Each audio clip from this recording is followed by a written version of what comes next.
तो स्वास्थ्य विभाग। स्वास्थ्य मंत्री कब क्या बोलेंगे पता नहीं।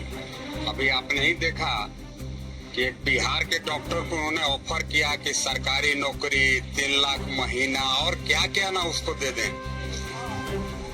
हमें लगता है शायद स्वजातीय थी, इसीलिए इस तरह का ऑफर उनको किए। और आज बहुत चर्चा है कि मंत्री जी ने बहुत बड़ा तीर मारने का काम किया है कि 15 करोड़ रुपया रिलीज किया है 100 वाहन खरीदने के लिए। मंत्री जी कुछ जिंदा लोगों को बचाने के लिए क्या कर रहे हैं नहीं पता है। मैं पहले भी देखिए कहा था कि गढ़वा से कोई गाड़ी उनका पास नहीं है कि गढ़वा से मरीज को लेकर के रांची रिम्स में ला सके। तो थोड़ा जिंदा वाहन भी उनको कुछ चलवाना चाहिए ताकि लोगों का जान बचाया जा सके। ये स्वास्थ्य मंत्री के बारे में हमें लगता है सबसे अगर कमजोर, सबसे बुरा परफॉर्मेंस अगर किसी का है तो स्वास्थ्य मंत्री का। ये स्वास्थ्य मंत्री ने कहा भी है सर कि बच्चे की जो उम्र को लेकर के है कि जो बच्चा 4 महीना का था लेकिन 4 वर्ष कहा गया। हालांकि मृत्यु तो मृत्यु होता है, चाहे वो 4 महीने का हो चाहे 4 वर्ष का हो। उन्होंने कहा कि स्वास्थ्य विभाग को बदनाम किया जा रहा है, अफवाहें फैलाई जा रही है। नहीं, मंत्री जी इस पर क्यों ध्यान दे रहे हैं कि 4 महीना का बच्चा था कि 4 साल का था कि 40 साल का था। सवाल है स्वास्थ्य विभाग के लापरवाही से एक बच्चे का जान चला गया। अब 4 साल नहीं था, 3.5 साल था, ये कोई विषय नहीं है। मंत्री जी को प्रयास करना चाहिए स्वास्थ्य के क्षेत्र में बेहतर सुविधा बहाल करें। अभी युवा हैं, उनको काम करने का समय है, लेकिन स्वास्थ्य का हाल काफी ही बुरा है। मैं गढ़वा के बारे में आपको बता सकता हूँ। आप गढ़वा चलिए, कोई वाहन नहीं है जिस वाहन से डायरेक्ट रांची लाया जा सके पेशेंट को। मैंने विधानसभा में भी इस बात को कहा था कि स्वास्थ्य विभाग में मरीज के साथ पासिंग खेला जा रहा है। और इस पर मंत्री जी ने अपना रिएक्शन भी दिया था। मैं बाद में लाकर उनको कागज भी दिया, वहाँ के एक डॉक्टर ने लिख कर दिया कि यस भाई कोई ऐसा गाड़ी नहीं है जिस गाड़ी से मैं सीधे रांची भेज करके उसका इलाज करा सकूं। ये बुरा हाल है स्वास्थ्य विभाग का, पूरा सरकार का ही बुरा हाल है, हम कर सकते हैं।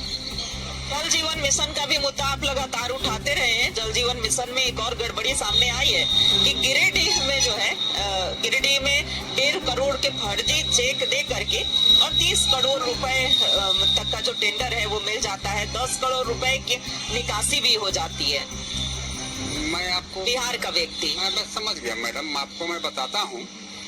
गिरिडीह का यह मामला छोटा है in comparison to Garhwa. Garhwa चलिए, गढ़वा पीएचडी डिपार्टमेंट में जितना काम हुआ हमें लगता है 90% टेंडर बाहरी थे और 90% tender forgery, false bank guarantee देकर के, फॉल्स एक्सपीरियंस देकर के एग्रीमेंट किए और पैसा निकासी करके चले गए।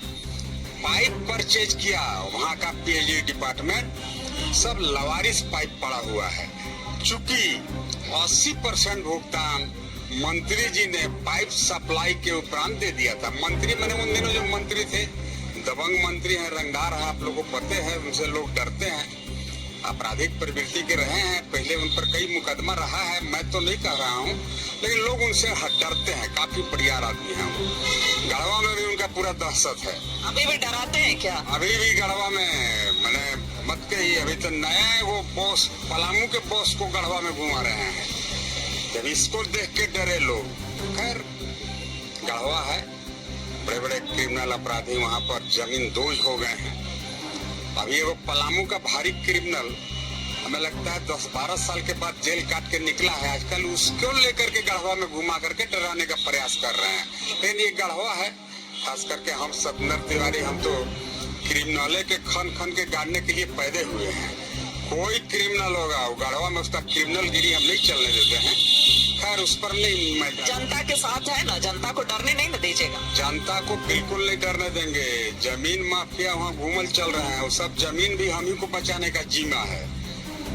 मंत्री जी ने 5200 करोड़ रुपया का जल जीवन मिशन में घोटाला किया, ये मैं नहीं कह रहा हूँ। ईडी एनफोर्समेंट डायरेक्टरेट ने कैलकुलेट करके बताया कि भाई पीएचडी में 5200 करोड़ रुपया का घोटाला हो गया। मंत्री जी कहते हैं जब पैसा कहाँ पकड़ाया, पैसा पकड़ाता है पूरा में। पी चिदम्बरम जी के 1.5 लाख करोड़ के आरोप लगा था तो पैसा पकड़ाया था। वैसे ही इनका हाल है। पीएचडी का हाल बहुत बुरा है। गढ़वा में आप चले जाइए, लोग पानी के लिए तरस रहे हैं और पीएचडी पर पूर्व मंत्री का जबान खुलता नहीं है। उनका जबान खुलता है जब अभी जो नया अपराधी आए हैं उनसे जमीन लुटवाने के कारोबार में लगे हुए हैं बेचारे। चलिए तो